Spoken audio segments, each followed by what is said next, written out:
Hurmatli yurtdoshlar, hurmatli bizni kuzatuvchilar, bu qilichimizni tig'i Damaskiy stil bo'ladi. 3 xil metalldan 100 dan 400 qavatgacha uriladi.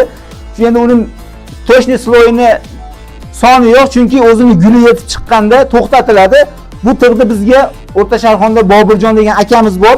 Pichoqlarimizga, qilichlarimizga o'sha aka urib berib turadi. Bu tig'i Damaskiy, gulvantlari, endi zashnik deyiladi. Bular ham toza me'yordan, indiskiy kumush, pindiskiy kumush emas, toza me'yor deyiladi bu. Ko'zlari ham tabiiy toshlardan, mojda filli tishlarni qiyiqimlardan qo'yiladi. Mana endi sopiga e'tibor berasizlar, sopiga juda maqtanib qo'yib, biz ham mehnat singanda bu sopiga. Haqiqiy moj mamutlarni tishlarini qoldiqlaridan qilganmiz, yig'ib hammasini terib chiqib, mana shu holatga yetkazganmiz inshaalloh. Xudo xolasa mehnatimizni ayamasdan like podpiskani bosaverasizlar. Hurmatli yurtdoshlar, bizni kuzatuvchilar, yana o'tirib oldik endi.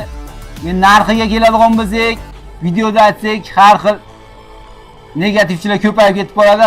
Inshaalloh realni oladiganlar bo'lsa, bemalol nomerlarimizga aloqaga chiqaverasizlar. Yo'lida qilib, chiroyli qilib beramiz. Dastavkasi ichida 3 kun ichida telefon qilib zakaz qilgan odamga bitta damdon sopli pichog'imiz podarka inshaalloh.